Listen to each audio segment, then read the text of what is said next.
community where I talk about all things marriage, motherhood, and mental health.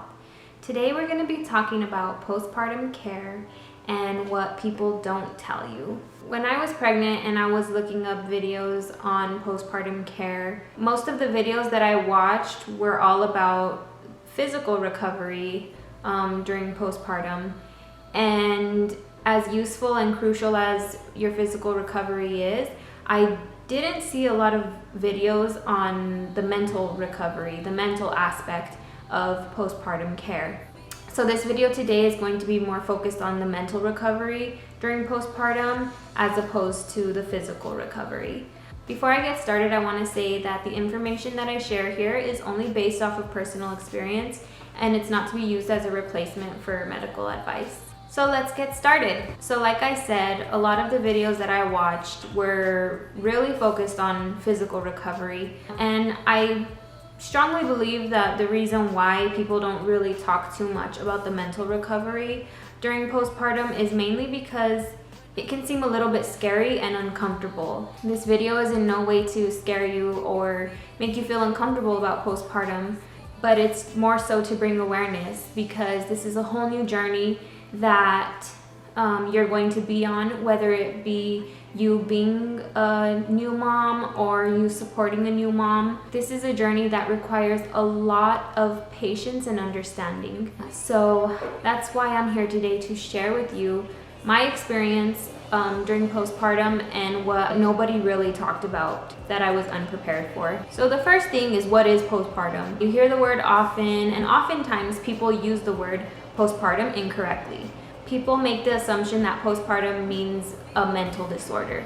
Postpartum is not a mental disorder. Postpartum is generally defined as the time after having a child. People use the term postpartum right after a woman has a child, up to 6 weeks, but that's actually not the only time you can use the term postpartum. Postpartum can last up to a year or even more after having a child. We have this misunderstanding that, there's like this 6-week mark after having a child. So I assumed after 6 weeks that I would be back to normal, which in fact was far from the truth. So something that people didn't tell me was how emotionally and mentally draining being a mother would be, especially during the first 2 weeks. So something that I was underprepared for was what to expect coming home after the hospital. I was really prepared for the essentials that my daughter needed when we got home, and I was really prepared for my physical recovery and what I needed to take care of there, that I completely overlooked the fact that I would be experiencing something I'd never endured before mentally. I remember during the first 2 weeks that my daughter was born, I would just cry out of nowhere and not even really recognize where these emotions were coming from. And that's really because as women, we spend up to 8 to 9 months growing a child inside of us, and after we give birth, it's like this whole new world for us that we truly don't know what to expect. And I feel like as a society, it's important that we recognize how important it is not only to take care of our newborn children, but also taking care of our new mothers. So another thing people don't tell you is how lonely and isolating it feels during the postpartum period. With the newborn, they're usually eating almost every 2 hours. Whether you're breastfeeding or formula feeding, you're on demand every 2 hours, almost every 2 hours. I know I was. Which means throughout the night, you're going to wake up every 2 hours. And that is exhausting. I mean, naturally as humans, we need our sleep. So having our sleep constantly interrupted is extremely draining. And I remember sitting up in my bed in the middle of the night. I was breastfeeding, so my husband was of no use. I'm sitting there in my bed and I'm just feeling like, damn, this is exhausting and I want to be asleep right now.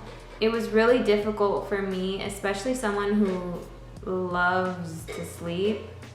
It was really challenging for me to make that adjustment in my life, and I totally was not prepared for that. I knew that I would be sleep deprived, but I didn't know to that extent. I did not expect that. Another thing that people don't really talk about is mom guilt. Mom guilt is so real. I remember feeling really guilty when I would take time for myself and have to leave my daughter with my husband or a loved one.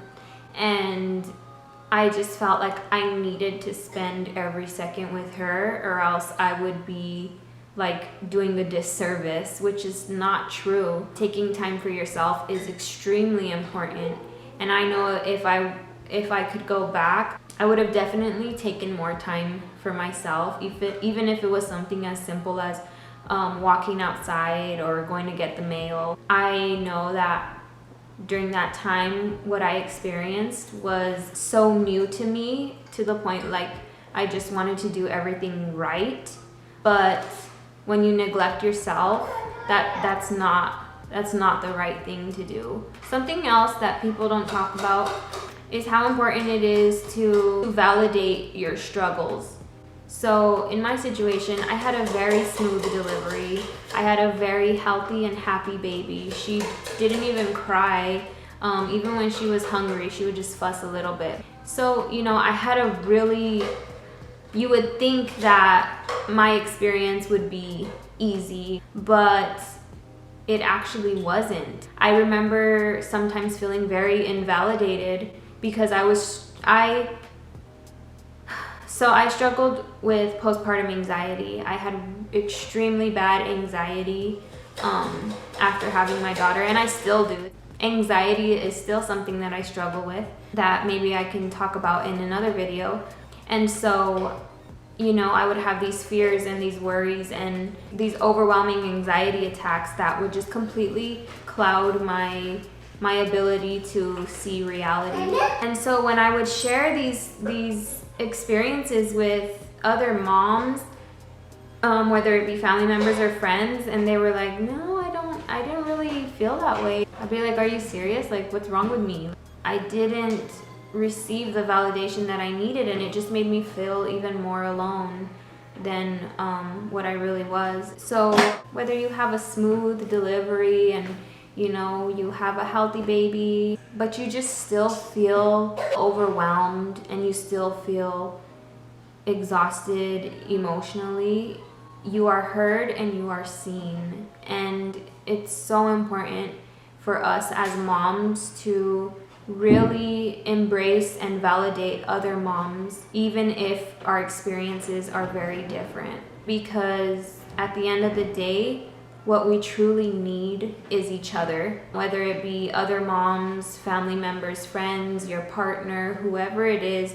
It truly takes a village to raise a child. That leads me into another thing that people don't tell you, and that is it's okay to seek help, and it's also okay to set boundaries. So with seeking help, I started seeing the therapist shortly after having my daughter because I knew that there was something internally that I just couldn't balance out. So seeing the therapist really helped me out because I was able to just express all of my fears and worries and thoughts that I had and be validated.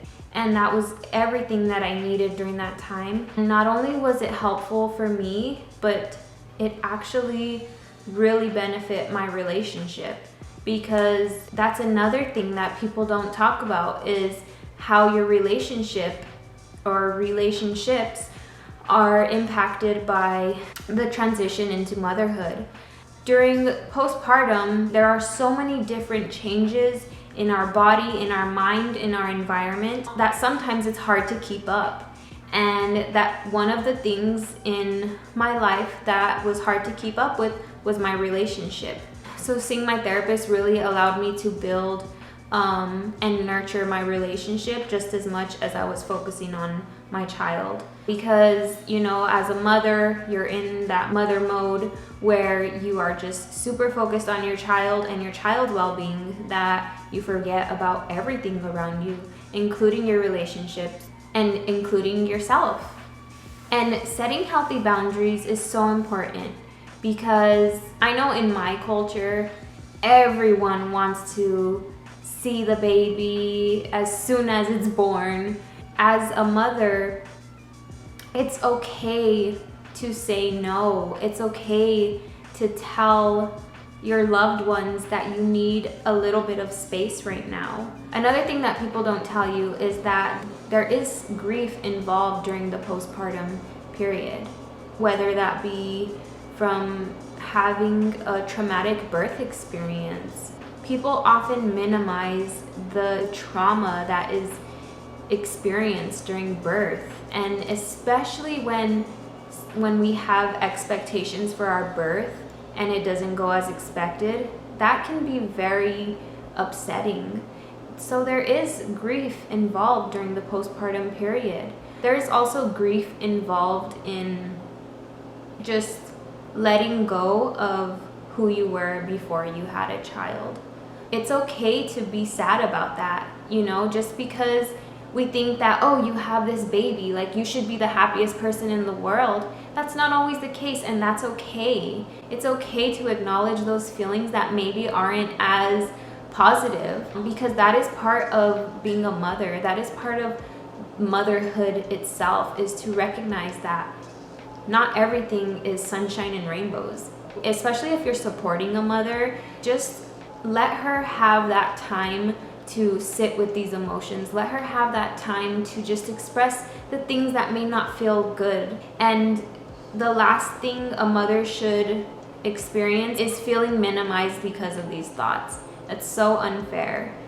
Another thing that people don't tell you is that postpartum disorders can actually occur later than usual. And that can be due to many different factors. Really acknowledging what changes are happening during the postpartum period is so important, whether it be weaning from breastfeeding, whether it be going back to work. That's huge. From spending every second with your child to having to leave them behind while you go and work and have to put on this professional mentality can be very emotionally draining. Another factor to consider is if you're getting back on birth control. That can really change your moods and make you feel different type of ways. Just acknowledging that there are different factors taking place during the postpartum period, and knowing that if you are feeling a little bit, whether it be agitated, depressed, lonely, just some of these symptoms that can occur, it's okay to ask for help, and it's okay to feel this way. It's something that we need to talk about more, because we need to support our moms as much as we possibly can, because moms are the only ones who bring life into this world. So we need to take care of each other. So if you're gonna take anything from this video, my best word of advice would be to allow yourself to be seen and allow yourself to be heard. Because we have this misconception that moms have to do it all. They have to be selfless. They have to make these huge sacrifices. And as true as that can be, that does not mean that you have to completely lose yourself. It's important for you to nurture yourself and what is happening internally, because if you don't acknowledge what's going on inside, it's going to have a major effect on your entire life as a whole. And so just taking it one step at a time, and just knowing that it's normal to feel this way during postpartum. So if you liked today's video, please like and subscribe. You can click the little bell notification so you can be notified whenever I post a new video. My name is Rochelle, and this is Mama Mentality. I post videos every Sunday, and like always, I am sending love and light your way. I don't know what to say, to be honest. I have no idea.